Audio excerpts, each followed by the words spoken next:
주님과 함께 흰 옷을 입고 다닐 것에 대해서 말씀을 하고 있습니다.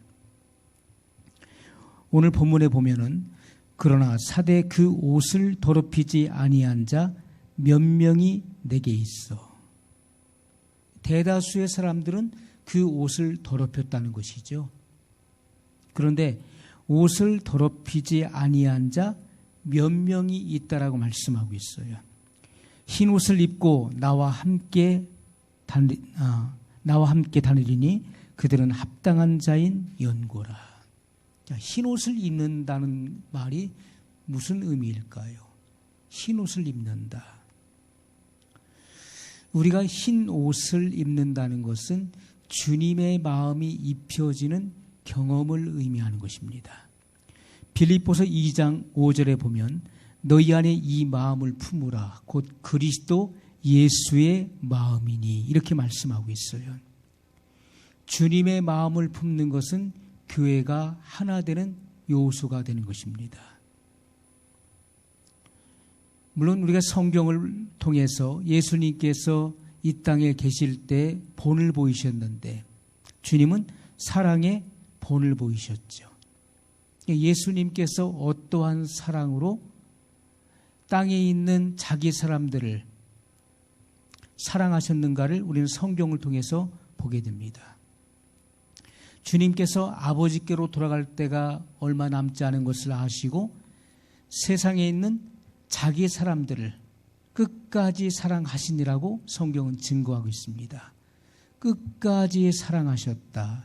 이것은 주님의 능력 끝까지. 주님의 능력이 한계가 있나요?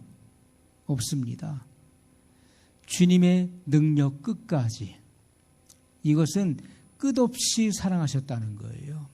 끝없이 사랑하셨다. 주님은 이 땅에 계시는 동안에 사랑의 본을 보이셨습니다. 또 충성과 용서의 본을 보이셨어요. 또 순종과 인내의 본을 보이셨습니다. 이것은 주님께서 이 땅에 계시는 동안에 그의 인성 안에서 보여주셨던 본이었기 때문에 우리도 그 발자취를 따라갈 수 있고 주님이 모본이 되셨기 때문에 우리도 그와 같이 행할 수 있다는 것을 분명히 보여주는 것입니다. 마태복음 11장 29절에서는 온유와 겸손에 대해서 말씀하고 있어요. 나는 마음이 온유하고 겸손하니 나의 멍에를 메고 내게 배우라. 그리하면 너희 마음이 쉼을 얻으리니 이렇게 말씀했어요. 주님의 마음은 온유하고 겸손한 마음이에요. 자, 이 마음을 배우라. 이 마음을 품으라. 이렇게 말씀하고 있는 것입니다. 이것은 우리가 흰 옷을 입는 경험은 우리가 이 땅에 사는 동안에 주님의 마음이 입혀지는 경험을 의미하는 것입니다.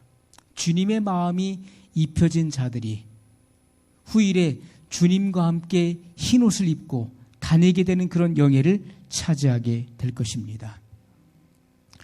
자, 우리가 신앙생활하면서 어떠한 마음을 가지고 있느냐 하는 것이 중요한 거예요. 우리가 신앙생활이잖아요. 신앙이 따로 있고 생활이 따로 있는 것이 아니라 신앙생활을 말하는 것이고 신앙인격을 말하는 것입니다. 우리가 이 땅에 살아가는 동안에 우리가 예수님을 믿고 교회 생활을 하면서 신앙생활을 하면서 내가 어떠한 마음을 가지고 있느냐가 중요한 거예요. 내가 어떠한 생각을 가지고 신앙생활을 하고 있느냐, 내가 어떠한 생각의 사람이냐 하는 것이 중요한 것입니다. 자, 우리가 다툼이 일어나는 요인이 무엇일까요?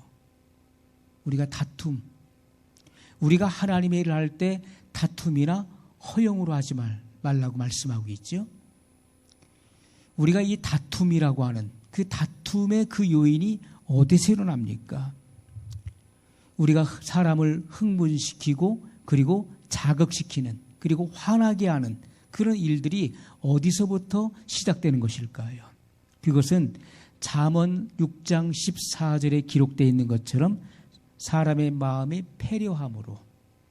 패역함으로 인해서 이러한 자극이 일어나는 것이고, 그리고 다툼이 일어난다는 거예요.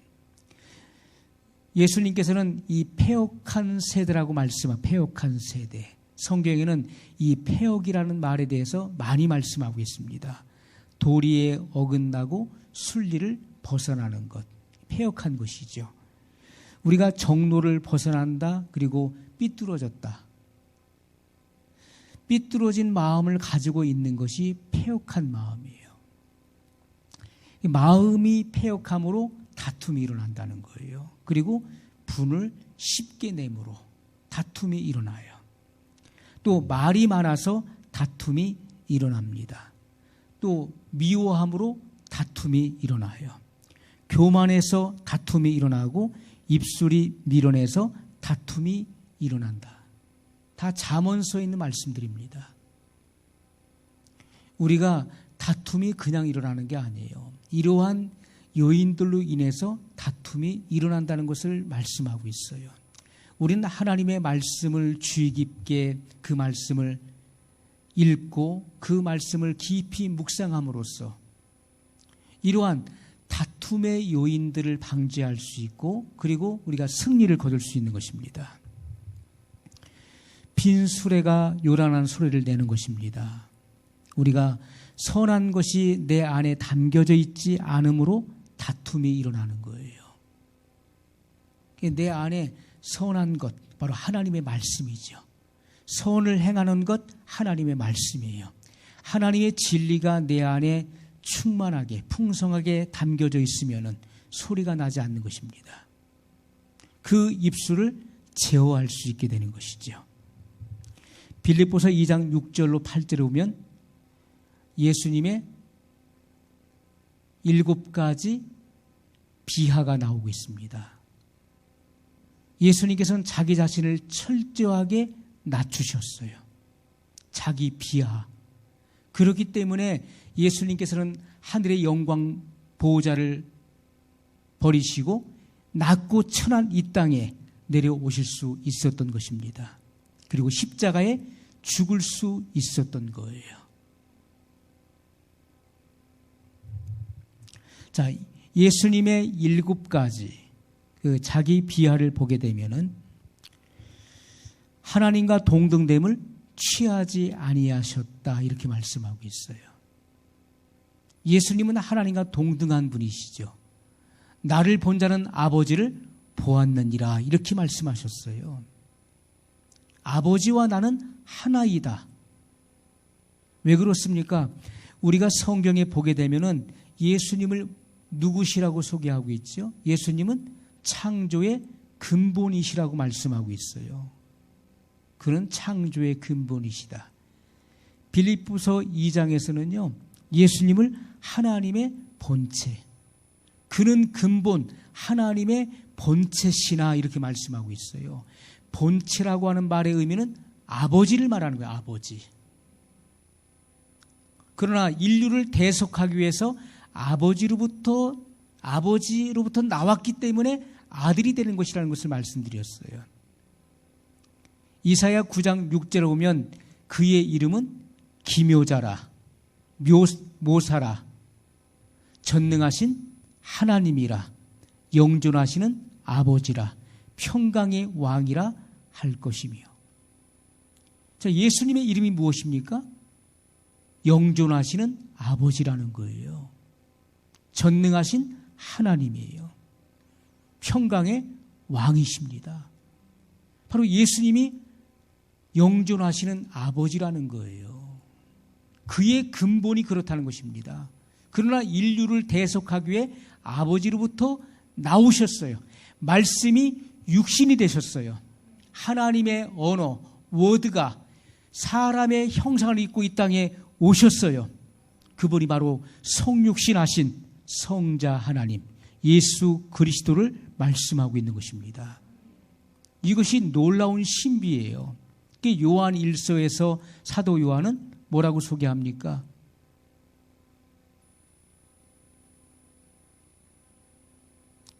태초부터 있었던 생명의 말씀에 관하여는 우리가 들은 바요, 눈으로 본 바요, 손으로 만진 바 되었다라고 소개하고 있는 것입니다. 태초부터 있었던 생명의 말씀, 바로 워드입니다. 하나님의 언어가 육신의 몸을 입고 이 땅에 오셔서 우리가 그분의 음성을 들었고 그리고 그분을 주목하고 만져보았다. 그렇게 예수님에 대해서 소개하고 있는 것입니다. 예수님께서는 하나님과 동등됨을 취할 곳을 여기지 아니하셨다라고 말씀하고 있어요. 그렇기 때문에 낮고 천한 이 땅에 오실 수가 있었던 것입니다. 두 번째는 자기를 비우셨다, 이렇게 말씀하고 있어요. 자기를 비웠어요. 나를 비우지 않으면 하나님의 일을 할 수가 없는 것이죠. 우리는 내 안에 나의 자아가 가득 살아있기 때문에 하나님의 일을 감당치 못하는 것입니다. 하나님의 일을 하고 싶어도 할 수 없는 것은 나의 자아가 살아있기 때문에 그런 거예요. 그러나 예수님은 자기를 비우셨어요. 세 번째, 종의 형체를 가졌다라고 말씀하고 있어요. 종의 형체, 서번트입니다. 예수님께서는 종의 형체를 가지셨어요. 하나님의 말씀에 복종하는, 하나님의 일을 위해서 생명을 바치는, 그리고 하나님의 사랑하시는 영혼들을 위해서 목숨을 버리는 그런 종의 형체를 가지셨음을 말씀하고 있어요. 네 번째, 사람들과 같이 되셨다라고 말씀해요. 사람들과 같이 되셨다. 다섯 번째, 사람의 모양으로 나타나셨다. 혈육이 있는 사람의 모습으로, 사람의 모양으로 오셨어요. 여섯 번째, 자기를 낮추셨어요. 얼만큼 낮추셨습니까? 일곱 번째, 십자가에 죽기까지 복종하셨어요. 십자가에서 온몸이 벌거벗겨지시고 온몸은 갈기갈기 찢겨져 피골이 상접한 그런 주님의 형태, 사람의 이 몰골의 형태를 알아보기 어려울 정도로 주님의 몸은 망가졌습니다. 십자가에 죽기까지 복종하셨어요. 이것이 바로 주님의 7가지 그 비하를 빌립보서 2장 6절로 8절에 말씀하고 있습니다. 우리의 더러워진 양심이 찢겨진다는, 우리가 씻겨진다는 것은 그리스도의 마음을 갖게 된다는 것을 의미하는 것입니다. 양심이 씻겨진다. 양심을 무엇으로 씻습니까? 그리스도의 보혈로 씻는다. 그리스도의 말씀으로 씻는다. 그래서 주님의 보혈과 주님의 말씀으로 우리의 더러워진 양심을 씻는다는 것을 성경이 증거하고 있는데, 더러워진 양심이 씻겨진다는 것은 곧 그리스도의 마음을 갖게 되는 것을 의미한다는 것입니다. 그리스도의 영이 우리 마음에 오셔서 주님의 마음이 깊이 새겨지게 되면 의의 열매가 자연스럽게 맺어지게 되는 거예요. 의의 열매는 그냥 맺어지는 게 아니에요. 의의 열매는 주님이 우리 마음에 오셔서 주님의 마음이 깊이 새겨질 때 의의 열매는 저절로 맺혀지게 되어 있는 것입니다. 이것은 나의 의도적인 결과물이 아니에요. 나의 노력의 산물이 아니라는 것입니다. 이것은 내 안에 거주하시는 그리스도의 영이 하시는 일이에요. 성령이 내 안에서 하시는 일은 의의 열매가 맺어지게 하는 일을 하신다는 것입니다. 그래서 의의 열매는 나의 의를 말하는 것이 아니라 그리스도의 의를 말하는 것입니다. 주님의 영이 우리 안에 거하시면 육체의 음성을 거절하게 되는 것입니다. 주의 영이 내 안에 계심으로. 빌립보서 2장 13절에 너희 안에서 행하시는 이는 하나님이시니 자기의 기쁘신 뜻을 위하여 너희로 소원을 두고 행하게 하시나니. 우리 안에 선한 욕구, 선한 소원을 불러일으키시기 때문에 육체의 소리를 거절하게 되고 성령의 음성에 귀를 기울이고 순종할 수 있게 된다는 것입니다. 그런 사람이 성령의 열매를 맺게 되는 것이라고 말씀하고 있어요. 성령님은 진리의 영이시기 때문에 성령이 내 안에 오셔서 진리를 분별하게 해주시는 것입니다. 참과 거짓을 분별할 수 있도록 해주시는 거예요. 왜냐하면 성령은 진리의 영이시기 때문에 비진리가 증거될 때 그것을 거부하게 만드시는 분이십니다. 진리를 순종하는 자 안에서 역사하시고 열매를 맺게 하시는 분도 성령 하나님이시죠.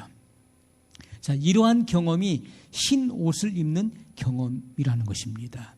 예수님께서 흰 옷을 입는 경험을 포도나무의 비유를 통해서 말씀하셨어요. 요한복음 15장 5절에 나는 포도나무요 너희는 가지니 저가 내 안에 내가 저 안에 있으면 이 사람은 과실을 많이 맺나니 나를 떠나서는 너희가 아무것도 할 수 없음이라. 자, 예수님께서는 이 포도나무의 비유를 통해 말씀하셨어요. 포도나무. 예수님께서 왜 포도나무가 되실까요?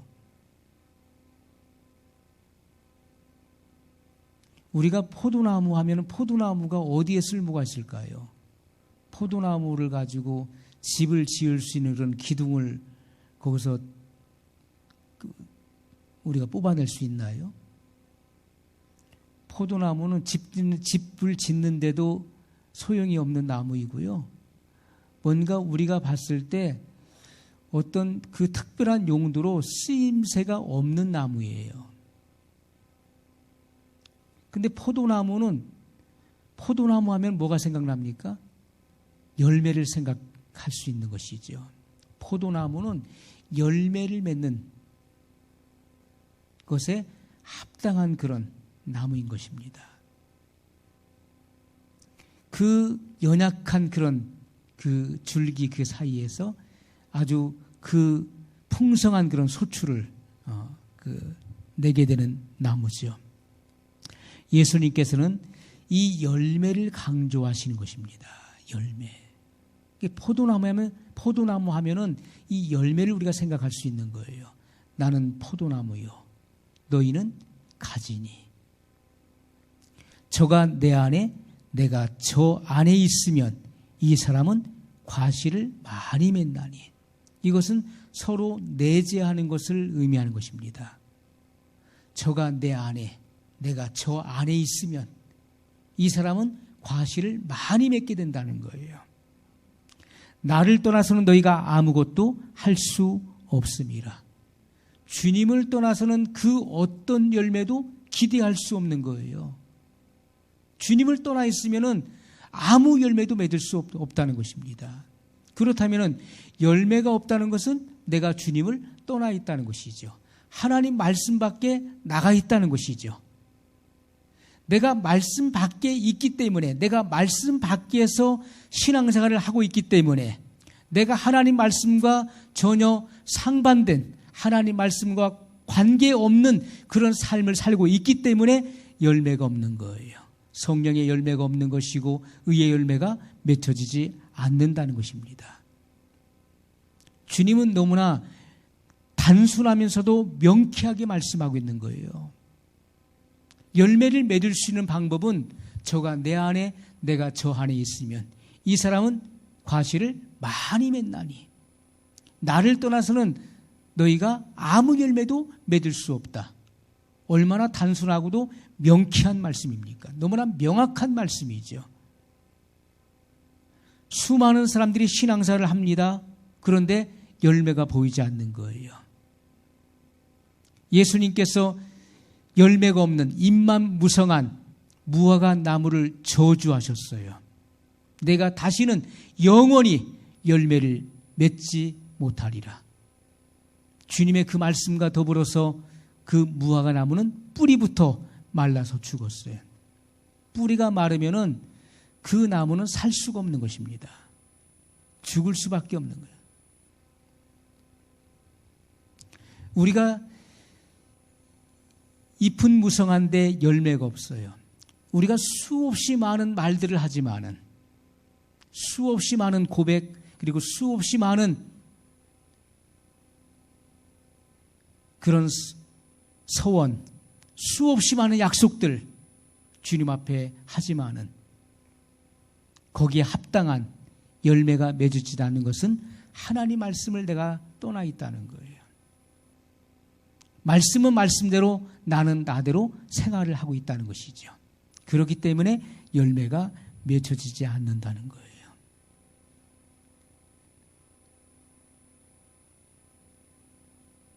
나를 떠나서는 너희가 아무것도 할 수 없음이라. 예수님을 떠나서는 그 어떤 열매도 기대할 수 없는 것이다. 여러분, 과거에 유대교를 신봉했었던 유대인들의 그런 신앙생활을 보십시오. 예수님께서 약속하신 보혜사 성령께서 언제 임하셨습니까? 오순절 날에 임하셨어요. 오순절 날. 오순절은요, 모세가 십계명을 받은 날이에요.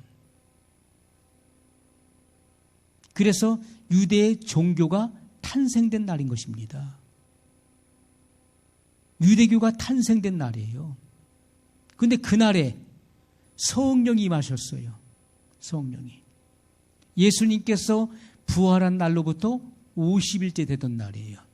예수님께서 하늘로 승천하신 날로부터 10일째 되던 날이에요. 그날이 오순절 날이 오순절. 오순절 날이 이미 이름에 하늘이 열리고 급하고 강한 바람 같은 소리가 저희 앉은 온 집에 가득하며 불의 혀같이 갈라지는 것이 각 사람 위에 임하여 있더니라고 말씀하고 있죠. 성령이 임하심으로 초대 기독교회가 탄생되는 모습을 우리에게 보여주고 있는 것입니다. 유대교를 폐하시고 유대교가 폐하여지고 초대 기독교회가 탄생됐다는 거예요. 왜요? 당시의 유대인들의 그 신앙생활을 보십시오. 그들은요, 구원받기 위해서 율법을 지켰어요. 구원받기 위해서 율법을 지키고 심판받지 않기 위해서 여호와 하나님을 믿었어요. 그리고 축복받기 위해서 제사를 드렸습니다. 오늘날 많은 신앙인들이 주님을 믿는다고 하지만은 종교인의 형식적인 신앙 행위들이 얼마나 많이 있습니까? 하나님 앞에 봉사하고 헌신하고 또 예물 드리는 것이 더 많은 축복을 받기 위한 그런 잘못된 관념을 갖고 있는 신앙인들도 너무나 많이 있다는 것이죠. 예수님을 믿는 이유가 심판받지 않으려고, 지옥 가지 않으려고 예수님 믿는다는 거예요.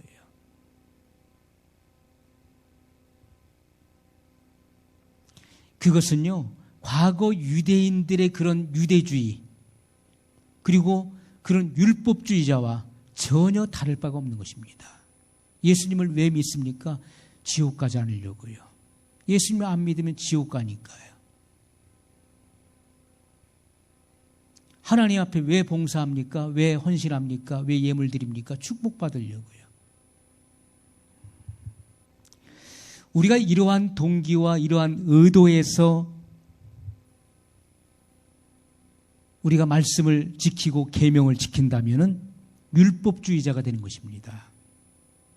그러나 성령이 내 안에 계시기 때문에 성령의 세미한 음성을 듣고 주님의 계명과 말씀을 지키는 사람들은 의의 열매가 맺어지게 되어 있다는 것이죠. 우리가 이러한 사실을 명확하게 구분하지 않으면 안 된다는 것입니다. 요한일서 3장 24절에 그의 계명들을 지키는 자는 주 안에 거하고 그의 계명들을 지키는 자는 주 안에 거하고 주는 저 안에 거하시라니 우리에게 주신 성령으로 말미암아 그가 우리 안에 거하시는 줄을 우리가 아느니라. 우리의 의도가 중요한 의도.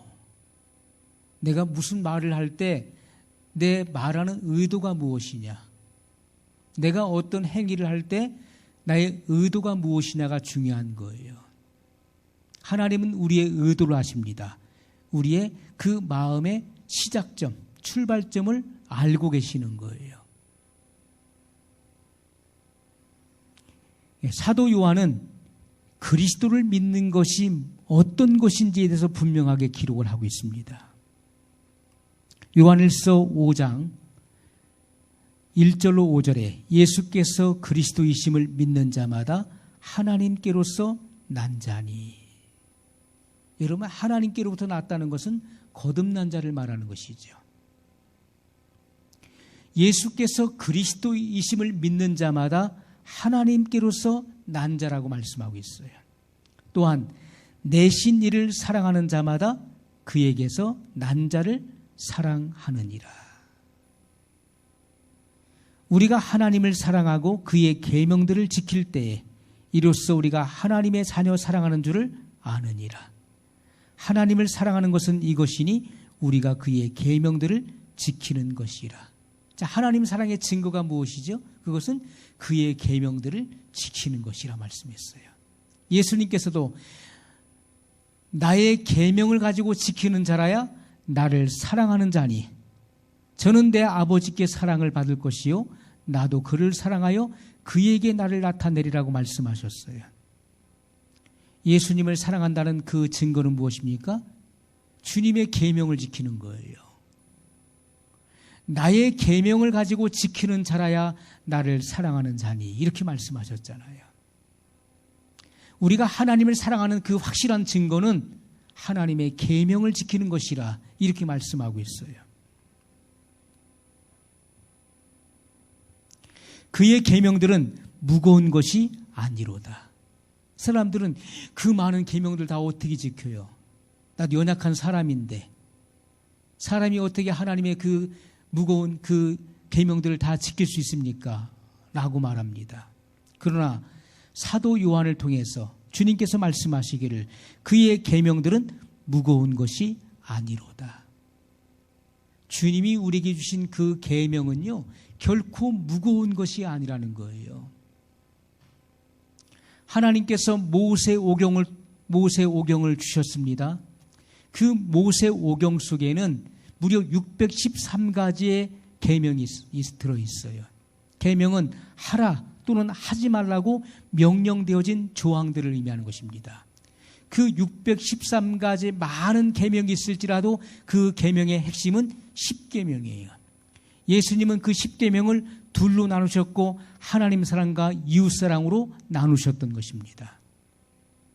자, 그 많은 계명, 조항이 있다 할지라도 그것의 정신은 바로 사랑이라는 것입니다. 사랑. 사랑은 온 율법의 완성이라고 말씀하고 있어요. 사랑이 없기 때문에 율법을 이룰 수 없는 거예요. 율법을 완성시킬 수 없는 것입니다.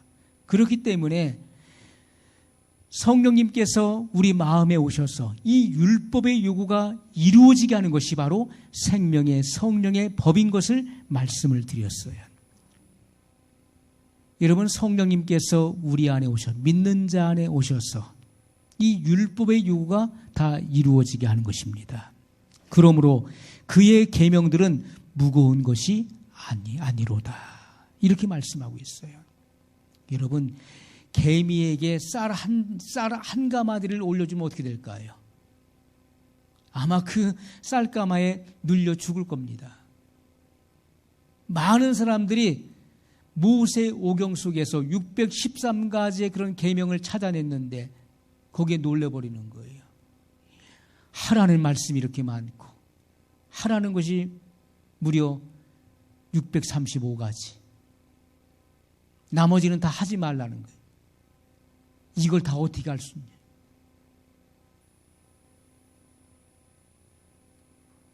하나님을 사랑하는 마음이 없기 때문에 불가능하다고 말하는 것입니다. 그러나 하나님께서는 그의 계명들은 무거운 것이 아니로다. 사도 요한을 통해 분명히 말씀했어요. 대저 하나님께로서 난 자마다 세상을 이기느니라. 세상을 이김은 이것이니 우리의 믿음이니라. 독생자 예수 그리스도를 내신 이 땅에 보내신 아버지를 믿는 믿음, 우리를 위해서 희생하신, 우리의 죄를 대속하게 십자가를 지신 예수 그리스도를 믿는 그 믿음, 그 믿음이 세상을 이기는 것이라고 말씀했어요. 하나님을 믿는 그 믿음이 우리에게 이김을 주신다는 것을 분명히 말씀하고 있어요. 세상을 이긴 이김은 이것이니 우리의 믿음인지라. 예수께서 하나님의 아들이심을 믿는 자가 아니면 세상을 이기는 자가 누구뇨? 여러분, 이 세상의 모든 체계는 마귀의 체계입니다. 마귀가 이 세상의 임금으로 군림하고 있기 때문에 마귀의 체계 아래, 그리고 마귀의 지배 아래 살고 있는 거예요. 그들은 다 흑암 가운데 있는 것입니다. 그들은 마귀를 아버지라고 쫓는 자들이에요. 그렇기 때문에 이 세상을 이긴 이김은 어디서 나옵니까? 하나님을 믿는 믿음에서 나온다는 거예요. 예수님을 예수님이 하나님의 아들이심을 믿는 자가 아니면 세상을 이기는 자가 누구냐? 이렇게 말씀하고 있어요. 우리가 예수 그리스도를 믿는 이 믿음 안에서 그 믿음은 세상을 정복하는 믿음인 것입니다. 그것은 이기는 생명이에요. 남을 용서하지 못하는 자는 자기를 용서하지 못한 사람이에요. 남을 미워하는 자는 밤낮 안식이 없는 거예요. 겸손하지 못한 사람은 늘 남을 정죄하고 판단하기 때문에 마음에 쉼이 없는 것입니다. 온유하지 못한 사람은 늘 반대와 부딪힘과 거스름으로 고통스러운 거예요. 그래서 예수님께서는 참된 안식을 말씀하셨어요. 수고하고 무거운 짐진 자들아 다 내게로 오라. 내가 너희를 쉬게 하리라. 주님은 우리에게 세상이 줄 수 없는, 세상이 알 수도 없고 줄 수도 없는 그런 평안과 안식을 줄 수 있는 분이심을 말씀하셨어요. 내가 너희를 쉬게 하리라. 참된 안식과 평안을 너에게 주겠다.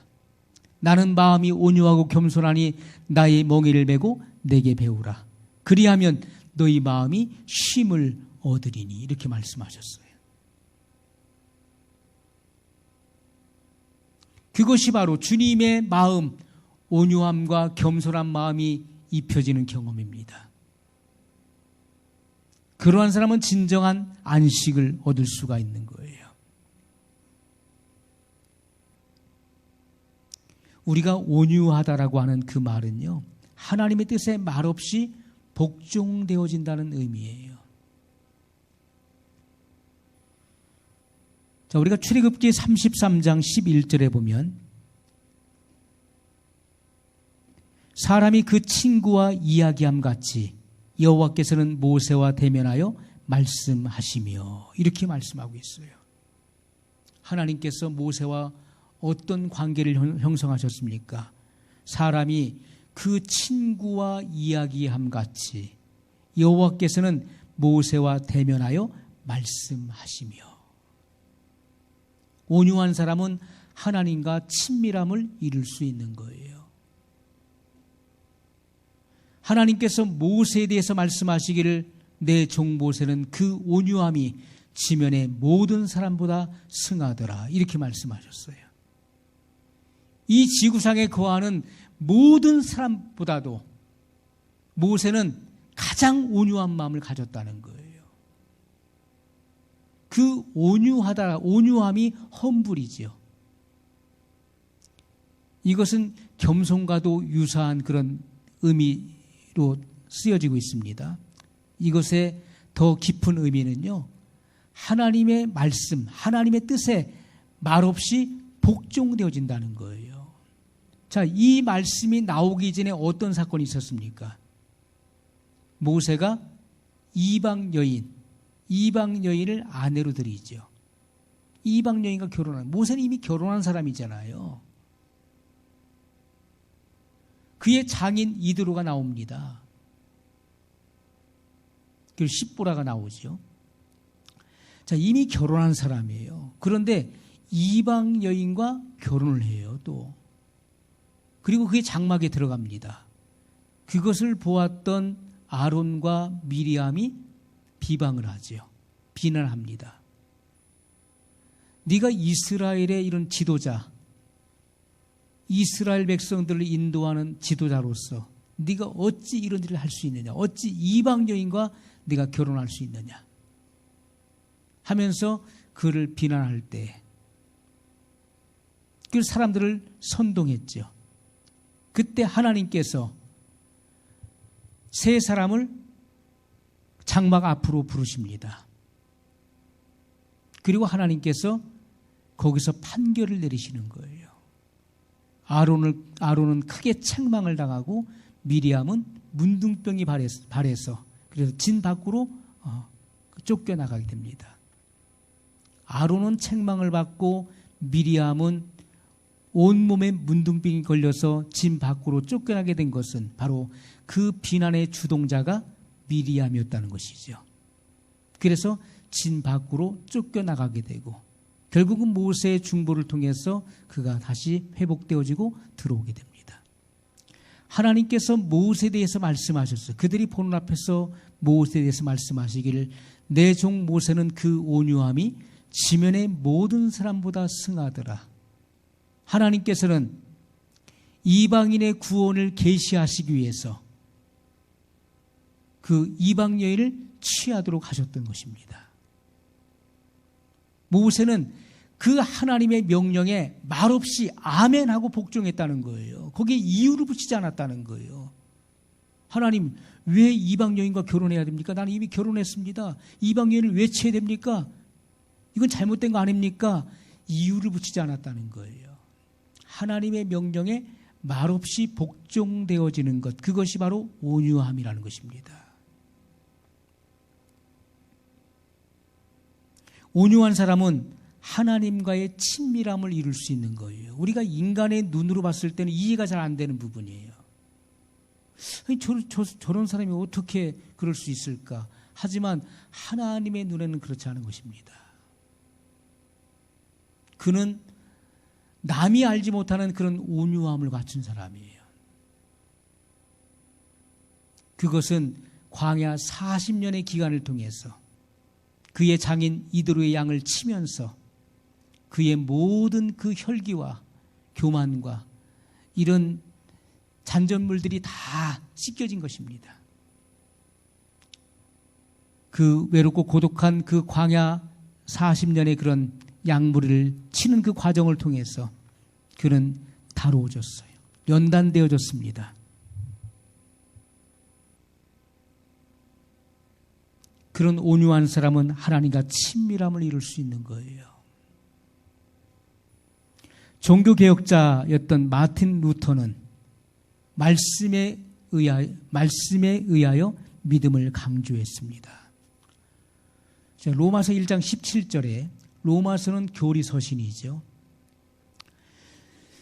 복음에는 하나님의 의가 나타나서 믿음으로 믿음에 이르게 하나니 기록된 바 오직 의인은 믿음으로 말미암아 살리라 함과 같으니라.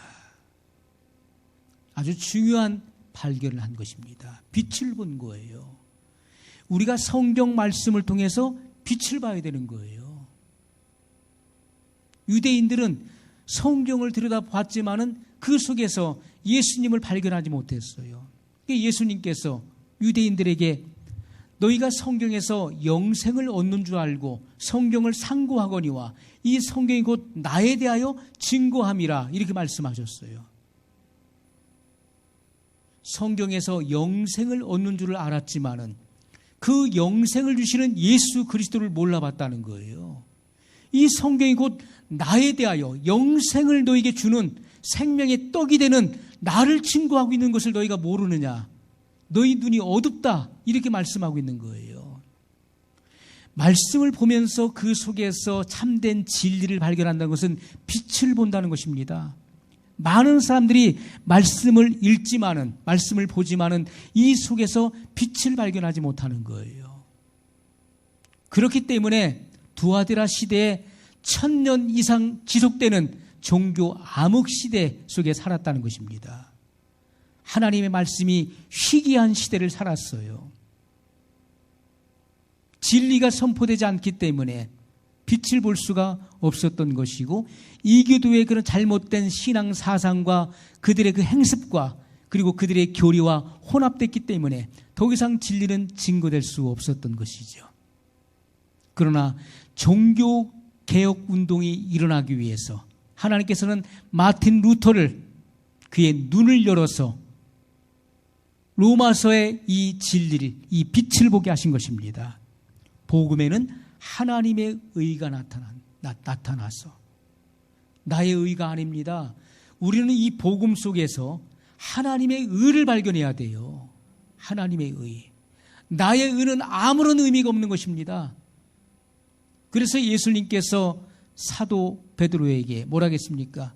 내가 젊어서는 스스로 띠띠우고 내가 원하는 것으로 갔거니와 이제 이후로는 남이 내게 띠띠우고 내가 원치 아니하는 곳으로 너를 데려가리니 내 양팔을 벌리리라, 이 말씀했어요. 그가 젊었을 때는 혈기왕성해서 하나님의 복음에 의해, 복음 속에 담겨져 있는 그리스도의 의, 하나님의 의를 알기 전에는 자기의 의를 이루기 위해서, 자기의 의를 내세우기 위해서 힘써서 복음과 역행하는 그런 곳으로 달려갔다는 거예요. 자기의 의를 드러내기 위해서 달려갔어요. 그러나 성령이 오신 후에 내가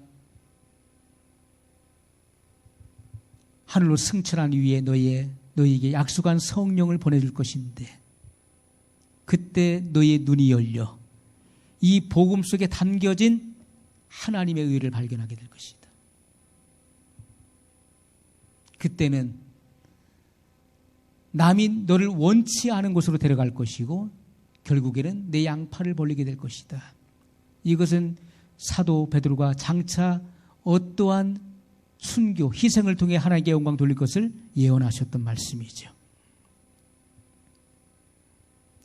복음에는 하나님의 의가 나타나서 믿음으로 믿음에 이르게 하나니 기록된 바 오직 의인은 믿음으로 말미암아 살리라. 오직 의인은 믿음으로 말미암아 살리라. 히브리서에도 나의 의인은 믿음으로 말미암아 살리라 함과 같으니라. 여러분, 사대교회는 프로테스탄트 개신교회죠. 사대교회는 믿음의 진리를 발견한 교회였어요. 믿음의 진리. 믿음으로 구원을 얻는다는 사실을 발견했다는 거예요. 그런데 놀라웠게도 대부분의 교인들은 흰 옷을 입지 못했다는 것이죠.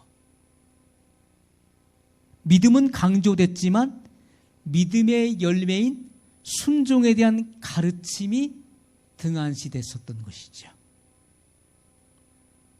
그러므로 예수님을 영접했고 예수님을 믿는다고 말하지만은 진리의 말씀에 순종하는 삶이 없다면은 그 영혼이 정결해질 수 없다는 거예요. 나 예수님 영접해서 난 예수님을 믿어. 그러나 진리의 말씀을 순종함이 없다면은 그 영혼이 정결해질 수 없어요. 베드로전서 1장 22절에 이렇게 기록하고 있습니다. 너희가 진리를 순종함으로 너희 영혼을 깨끗하게 하여, 이렇게 말씀하고 있어요. 자, 영혼이 깨끗해지는 비결이 뭡니까? 그 방법은 너희가 진리를 순종함으로 너희 영혼을 깨끗하게 하여, 이렇게 말씀하고 있어요. 진리를 알면 뭐 할 겁니까? 순종함이 없는데. 진리를 깨달았다면 순종의 열매로 나와야 되는데 순종함이 없다는 것이죠. 입술로는 나는 주님을 영접해서 난 주님을 믿는 사람이야, 나는 교인이야, 난 성도야. 하지만 순종의 열매로 나오지 않는 것은 그 영혼이 정결해질 수 없다는 것을 분명히 말씀하고 있어요. 진리를 여러분이 알았다면, 진리를 깨달았다면 반드시 그 진리에 합당한 순종의 열매가 나올 때 여러분의 영혼이 깨끗해진다는 것을 성경이 증거하고 있는 것입니다. 십자가를 바라보는 심령만이 죄를 미워할 수 있는 거예요. 십자가를 바라볼 때. 십자가는 뭡니까? 십자가는 사랑의 중심이에요. 그 십자가에서 주님께서는 대속죄를 대심으로 우리의 그 많던 죄가 용서받은 거예요. 용서받을 수 없었던, 영원한 지옥에 갈 수밖에 없었던 우리의 죄가 십자가에서 용서된 것입니다. 십자가는 하나님 사랑의 결정체예요. 그러므로 십자가를 바라보는 심령만이 죄를 미워할 수 있는 거예요. 우리가 죄를 사랑하고 죄를 품고 죄를 끌어안고 사는 그 이유는요, 내가 십자가를 등지고 있다는 증거예요. 내가 십자가를 바라보고 있는 사람은 죄를 경멸하게 되는 거예요. 나의 죄를 없이 하기 위해서 하나님의 독생자가, 하나님의 아들이 이 땅에 오셔서 이 십자가에서 내 죄를 짊어지고 죽으셨잖아요. 하나님의 그 무서운 진노와 심판이 나에게 임해야 될 그 하나님의 무서운 진노와 심판이 하나님의 아들에게 임하셨잖아요. 그 십자가를 바라보는 자만이 죄를 미워할 수 있는 것인데, 우리가 죄를 사랑하고 죄를 품고 있다는 그 증거는 내가 십자가를 등지고 있는 것이고, 십자가와 내가 역행하는 그런 삶을 살고 있다는 증거인 것입니다. 십자가를 바라보는 사람만이 죄로부터 돌이키는 회개가 일어나는 거예요. 회개기도 한다고 해서 회개가 진정 회개 일어나는 것이 아니라 십자가를 바라봐야 돼요. 십자가. 그 십자가의 의미를 깊이 묵상해 봐야 되는 거예요. 왜 십자가가 세워졌는지, 왜 이 땅에 십자가가 결과됐는지를 깊이 말씀을 통해서 묵상해 봐야 된다는 거예요. 그래야만 죄를 경멸하는 진정한 회개가 나오는 것이고, 죄로부터 돌아서는 회개가 나오게 되는 거예요. 그렇지 않고 회개가 나올 수 없는 거예요. 여러분, 의지적인 회개? 내가 생각나는 죄를 내가 회개한데 그게 회개가 되는 겁니까? 그리고 고쳐지나요? 안 고쳐지는 것입니다. 하나님의 말씀으로부터 그 능력이 나오는 거예요. 죄로부터 돌아서게 하는 그 경건의 능력은 이 말씀으로부터 나오는 것입니다. 이 말씀으로부터 파생돼 나오는 거예요. 그렇기 때문에 말씀을 읽으세요. 그리고 말씀을 암송하시고 연구하시고 묵상하세요. 그걸 계속해서 반복해서 드리는 말씀이, 왜 그 말씀을 계속해서 제가 드렸을까요? 그렇지 않으면은 그 말씀으로부터 능력이 나오지 않는 거예요. 그 말씀으로부터 발휘되는 그 능력이 내게 임할 때 내가 고쳐지는 것입니다. 비로소. 성경에는 예수 그리스도, 위에 계신 예수 그리스도를 깊이 생각하라고 말씀하고 있잖아요. 예수님의 그 초상화의 얼굴을 깊이 이렇게 생각하라는, 떠올리라는 말씀인가요? 위에 계신 자 예수님을 깊이 생각하라. 주님의 말씀을 깊이 묵상하라는 말씀이에요. 주님이 하신 그 말씀을 깊이 되새겨야 되는 것입니다. 그 말씀을, 내 안에 간직한 말씀을 깊이 되새길 때, 십자가를 깊이 생각할 때 우리는 죄를 멀리할 수 있고, 그리고 죄로부터 돌아서는 진정한 회개가 나올 수 있다는 거예요.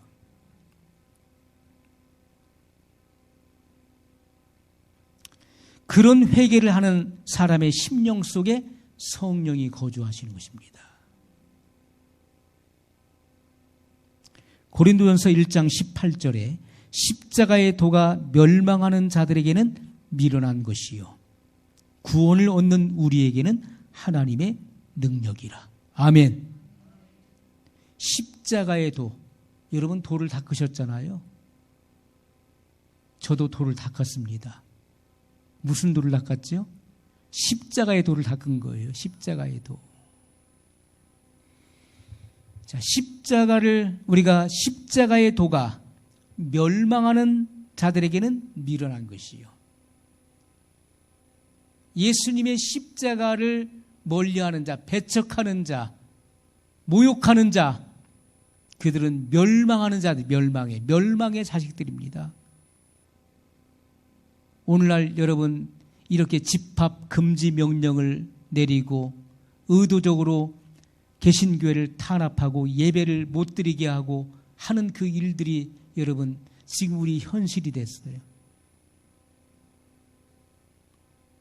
수많은 댓글들이 오갑니다. 입에 담지 못할, 차마 눈 뜨고 볼 수 없는 그런 수많은 그런 댓글들이 있잖아요. 예배에 대한 모욕, 하나님에 대한 모욕 얼마나 많습니까? 십자가의 도가 멸망하는 자들에게는 미련한 것이요. 교회에서 하나님을 예배하는 것이 세상의 어떤 모임처럼 생각하는 그런 모임만 또 생각하지 않는 이들이 얼마나 많이 있습니까? 예배를 드려도 그만이고 안 드려도 그만인 것처럼 생각하는 이들이 얼마나 많이 있습니까? 멸망하는 자들이에요. 십자가의 도가 멸망하는 자들에게는 미련한 것. 구원을 얻는 우리에게는 하나님의 능력이라. 여러분, 구원의 능력이 바로 십자가로부터 발휘된다는 사실을 알아야 돼요. 우리의 죄가 용서되지 않고서는요, 천국 갈 수 없는 것입니다. 구원받을 수 없는 거예요. 죄를 가지고서는 하나님의 거룩한 나라에 들어갈 수가 없는 거예요. 하나님의 나라는 거룩한 나라이기 때문에 속된 자들은 들어올 수가 없는 거예요. 더러운 자들, 죄를 가지고 있는 자들은 하나님의 그 거룩한 나라에 들어올 수가 없는 거예요. 그 죄가 십자가에서 흘리신 그 어린 양의 피에 의해서 씻겨진 자들만이, 무죄 판결을 하나님께로부터 받은 자들만이 들어올 수가 있는 나라예요. 그런데 아무나 천국에 갈 것처럼, 또는 착한 일을 많이 하면 천국 갈 것처럼 착각하는 이들이 얼마나 많이 있습니까? 인간의 선행이나 공로는 구원을 받는 데 있어 아무런 의미가 없는 것입니다. 오직 예수 그리스도의 보혈의 공로를 통해서만이 우리가 구원에 이르는 거예요. 십자가의 도가 구원을 얻는 우리에게는 하나님의 능력이에요. 십자가의 능력. 세상은 예수님을 비난했습니다. 그리고 독생자 예수님을 이 땅에 보내주신 아버지를 비난했어요. 아버지가 오죽 못났으면 제 자식을 저렇게 십자가에, 이 땅에 내려보내 십자가에서 처절하게 생축과 같이 죽게 하셨을까? 얼마나 무능한 아버지면은 저렇게 했을까? 사람들은 하나님을 비난했어요. 그 하나님의 사랑을 전혀 몰랐던 것입니다. 인류의 죄를 대속하기 위해서 흠이 없는 어린 양 되시는 예수 그리스도를 이 땅에 보내셨어요. 죄인이 죄인을 용서할 수 없기 때문에 죄가 없는 하나님이 사람의 몸을 입고 이 땅에 오셔야만 했던 그 아버지의 사랑을 전혀 몰랐다는 거예요. 그렇기 때문에 예수님께서는 태초부터 있는 생명의 말씀이셨는데 그 언어가 육신의 몸을 입고 이 땅에 형상을 입고 오셨다는 거예요. 흠이 없는 하나님의 어린 양으로서 인류의 죄를 대속하기 위해서 십자가에서 죽으셨어요. 그 십자가의 도가 구원을 얻는 우리에게는 하나님의 능력이라고 말씀하고 있어요. 우리에게 구원을 일으키는 능력이 된다. 진정한 회개를 통해서 자연스럽게 세속적이고 죄된 습관을 버리는 열매가 맺혀지게 되는 것입니다. 진정한 회개를 통해서만이, 진정한 회개를 한 사람들만이 자연스럽게 세속화되고 그리고 죄 습관으로 얼룩진 그런 우리의 행습이 벗겨지고 버려지게 되는 그러한 열매를 맺게 된다는 것을 말씀하고 있는 거예요. 안 벗겨진다는 것은 진정한 회개가 안 됐다는 거예요. 진정한 회개를 한 자만이 그러한 악한 습관, 죄의 행습으로부터 벗어나게 되는 것입니다. 말과 행동의 변화가 일어나는 것이죠. 위선과 거짓을 버리고 순결한 삶으로 나갈 수 있게 되는 것입니다. 그리고 남을 나보다 낮게 여기는 그러한 믿음의 행위가 진정으로 우리의 신앙생활 속에 드러나게 될 것입니다. 이것이 변화이고 이것이 열매예요. 오늘 말씀을 기억하면서 우리 한 목소리로 같이 기도하겠습니다. 거룩하신 사랑의 하나님 아버지, 로마 천주교의 그런 잘못된